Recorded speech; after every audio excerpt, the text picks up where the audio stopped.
Are you struggling to define the niche for your funnel business? Maybe you're worried that your niche is too broad or too narrow, and you really want to make sure that you have a niche that you're proud of and that you think is like something that you can connect with. That's what we're going to talk about in today's video when I go over the timeline niche on the whiteboard.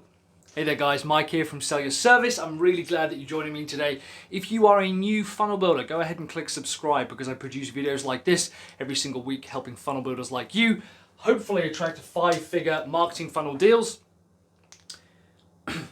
Defining a niche for your marketing funnel business in 2020, I don't know why I said that so weirdly, is going to be incredibly important because it's so hyper competitive out there and it's an oversaturated market. Anyone can build marketing funnels now. Anyone can build marketing funnels now. Anyone can use ClickFunnels or WordPress or Thrive or whatever to build quite complex marketing funnels that frankly even 3 or 4 years ago were just kind of beyond the realms of most businesses. So if you're building marketing funnels, that's awesome, but it's not enough to differentiate yourself now. If you've ever wondered how you build a 6-figure income plus through building marketing funnels and attracting 5-figure clients, it starts with your niche. I get asked this question a lot, like, what's the first thing I should do? What's the first thing that I need to do to start attracting clients or start finding clients for my marketing funnel business? Or if you're not getting the clients that you want, this is how you need to fix it, and it's with the timeline niche. I'm going to share the framework with you, and then you go away and you do your own version. I've actually got kind of some free training down below on how to find the niche for your marketing funnel business. You can go ahead and sign up to that down below. It's in the description, but in the meantime, let's talk about the timeline niche.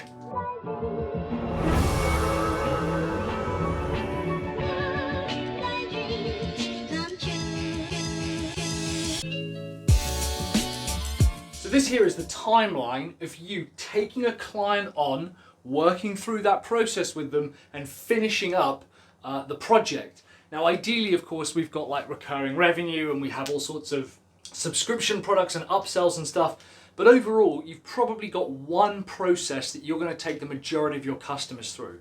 And if you want to find a niche, the biggest misconception I think is that a niche people think is going to be this magic group of people with tons of money to spare that are just waiting to buy marketing funnels from you as if they've never thought about marketing or sales before.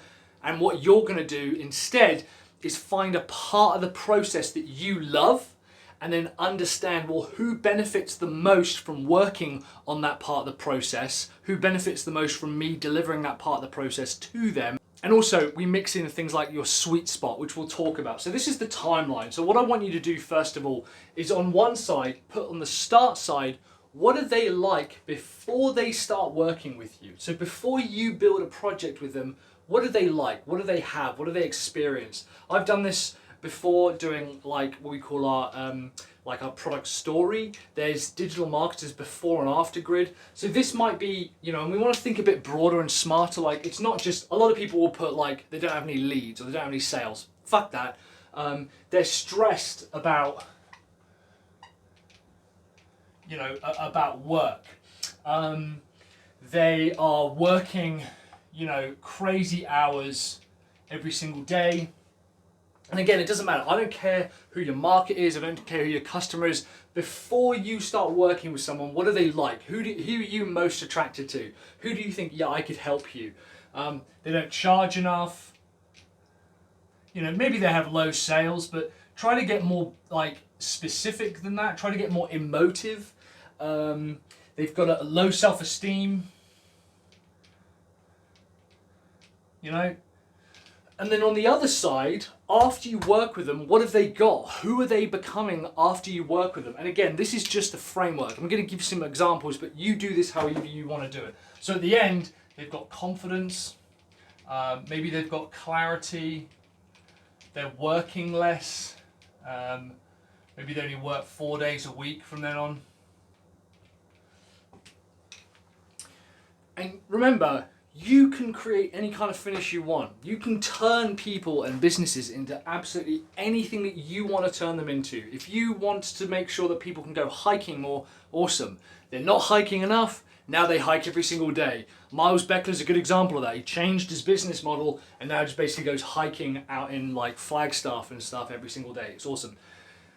Now we want to look at your process. What's the process that you take people on? And you start usually with some kind of qualification, right? And then you'll do some kind of discovery. Now you're going to have a process that you take people through in order to get to that. It doesn't matter what the distance is or what the gap is. I need you to think, well, I take someone who's here and they end up here. What are you delivering them? And don't overthink it. Maybe you think, well, they need to have a website. And you go, okay, cool. And you think, oh, well, actually, before that, they need to have some kind of like CRM audit to find out where their CRM is. And you think, oh, well, actually, they also have some consultation, like we run some workshops. And then after the website, we do a load of social. So this is the timeline, right? This is the timeline that your perfect ideal customer with all the money in the world, all the resources, they knew exactly what they were doing. What do they go through? And you're going to go through all of that and you're going to answer me 3 questions. This is what we call the sweet spot. So I was taught this by Troy Dean from WP Elevation. This is, what are you good at? What are you passionate about? And what will people pay you for? All right, what's valuable? And in the middle there's a sweet spot. So I want to take all of this and think, what do I really want? And what do I really care about? And I'll give you a hint. Whatever you're good at or whatever's valuable isn't as important as what you are passionate about. And the reason why is because that process is probably going to look pretty similar for 99% of funnel businesses out there. So let's not overcomplicate it. And let's say that you decide, actually, you're pretty good at social media, okay? You know that people pay for social media, but you don't care about it. That's me. Like, social media, fine, whatever. In fact, a better example for me personally is SEO. For whatever reason, I'm really good at SEO. Like, I've never had a problem with it. I just kind of get it, but I absolutely loathe it. I think it's boring. I think it's dull. On the other side, during the consultation process, I have something called the sales journey or the product story. I absolutely love delivering that. That's like my most favorite thing in the world to do. So you might decide that actually building the website is your thing. Now what I want you to do, if it is the whole website, I want you to then do a timeline for that entire website. Wipe this off and write the start again, wipe all of this off and say, right, we're just going to do this for the website. And what's the first thing you do? Again, you probably qualify, you probably do discovery, you probably do a bit of consultation. The next thing you do is maybe run some design workshops. Then you build a test model. Then you do some UX and UI. Then you build it. Whatever it is, doesn't really matter, right? If you build email marketing sequences, what's the process for that product? If you build social media campaigns, what's the process? What's the timeline? The more specific you can get, the better. And in that, there's going to be a part where you think, right, during the design stage is something that I'm good at. I absolutely love doing it. I'm passionate about it and people pay for it. That's in my sweet spot. And again, you're going to get further and further into this, but don't worry about that too much. Run through the exercise once, give yourself a bit of an indicator, and then follow this next part. With the design process, I want you to answer one question.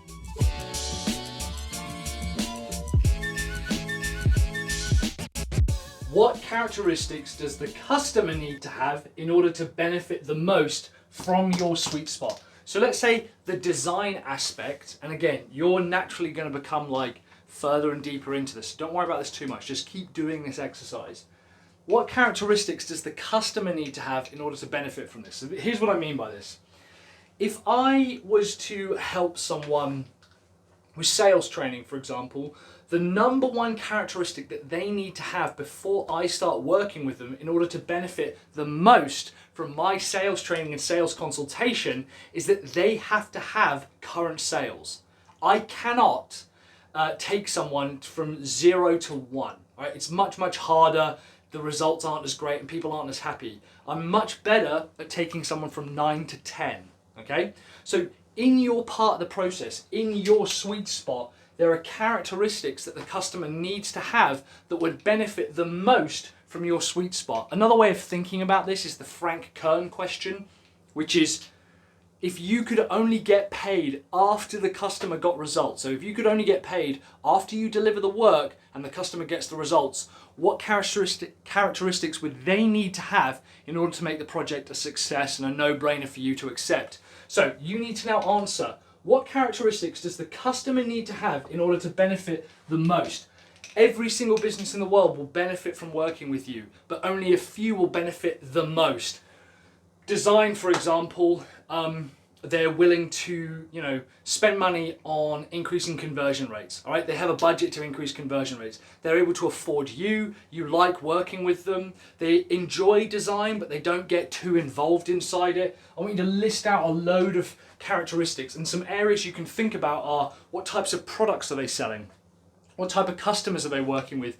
How are they considered in their marketplace? Are they considered a new business, a disruptor, small, medium enterprise, whatever?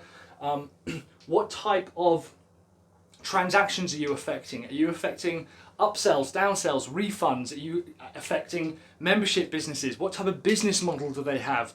What type of traffic and acquisition strategy do they have? Do they have any traffic? Is it better off that it's actually easier so you will work with someone better and get them better results if they've already got a certain amount of traffic? Think about the type of customer that you are willing to work with and that would benefit the most from your process. And when you've got all of those characteristics out, you will find that there will be something amongst all those characteristics. It might not happen immediately. For example, do you work with the founder or the CMO? Do you work with someone who's been in the business 5 years, or the business has to be at least 10 years old?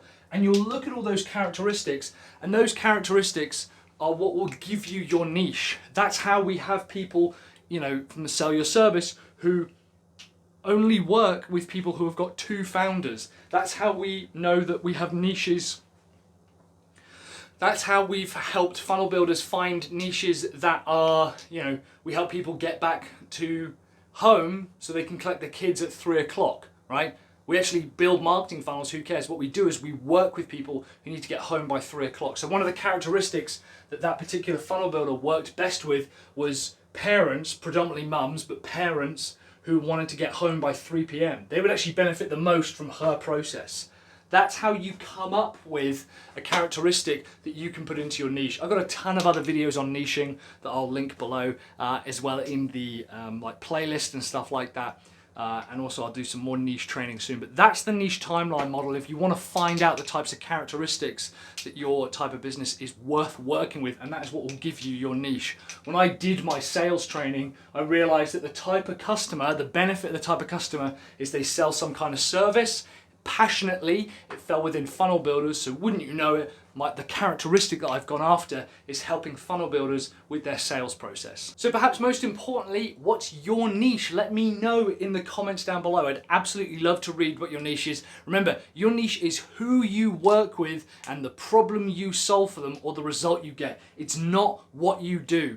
Law 2 or 3, I forget, of selling marketing funnels is who you work with is more important than what you do. So let me know in the comments down below the type of niche that you work with. In the meantime, thank you so much for watching. You can actually join my weekly coaching program. We have a $1 trial for the moment, so you can pay $1 for the month. I'll put the link down below, or you can head to sellyourservice.co.uk/trial and you can sign up there, and that'll help you, and you can just join us every single week. We do more sales training for funnel builders just like you. Remember, I've got my niche training down below as well. In the meantime, go ahead and check out these 2 videos that I've got either side of me talking about how to build a niche for your marketing funnel business, as well as a few more niche examples that I have and why your niche is so important, especially if you want to start building marketing funnels. Thanks very much for watching, guys. I'm Mike. I'll see you on the next video. Keep building those funnels.